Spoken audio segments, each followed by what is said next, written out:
Good afternoon. My name is Dr. Özlem, and today I wanted to talk about time management. And not everyone is struggling with time management, but if you're struggling, I might have the explanation for some of you. So, time management, when you begin to do it, you get every year some sort of new agendas, new organizers. You make sure that you have written down everything, you have a good to-do list, and somehow it doesn't work out. It doesn't translate to growth, it doesn't translate to achievement of your goals, and you don't know why. You can't put your hand on it, and you can't identify why. So what I want you to do is go back to red and green time management tool that I created. So when I say red and green, so red is anything, any time frame that is not under your control. For example, 9 to 5, commute, picking up the kids, or dedicated any related work, anything that is green left to you in terms of time. It's your time, own time, that you can use productively.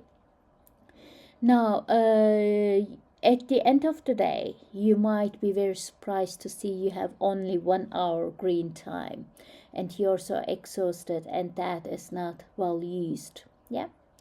So that might be the case. So I don't want you to be too harsh on yourself, okay?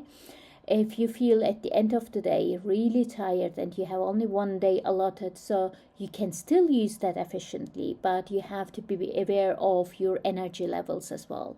So for example, I want to learn French. Mondays at work is really a hard day, so I might not locate Monday to learning French because I need focus, but it would be good for me on that day to put every invoice together and see, just do some manual work. Okay, so but Tuesdays usually are a calm day at work, so what you can do is Tuesdays 1 hour I can learn French. So you will have invoice day on Monday, French day on Tuesday, so you can name them. But you have to be careful when you see Saturday and Sunday being green, mostly, despite doing some homework and other things.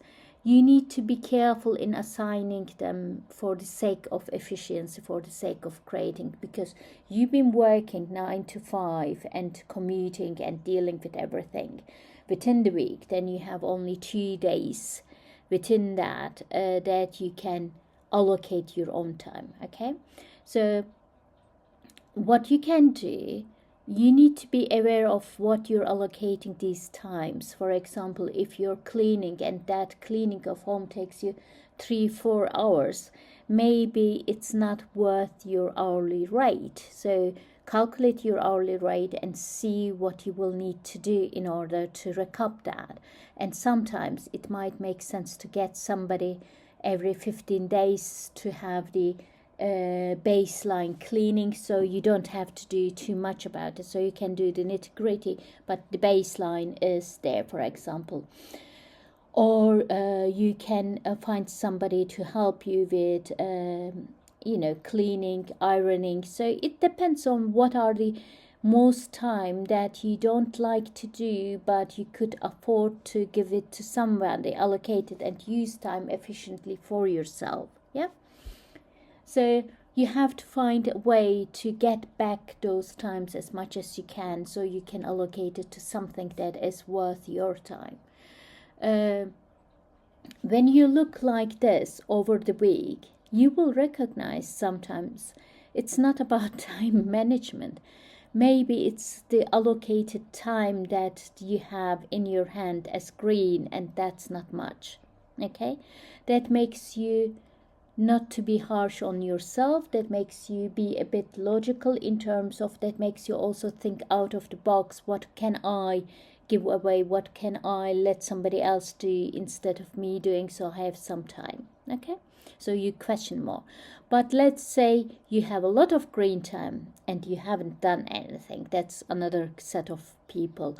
So what you can do is, in that sense, if I were somebody like that, I would just make sure that I have a kitchen timer and see and record for 1 day at least to see what I'm doing within the day, what I'm using the most time on. For example, it might be I'm scrolling too much, or it might be I'm reading, but I didn't think that's efficient, but the books that I was reading is in my area, maybe it was good, and I thought I wasn't doing a good work.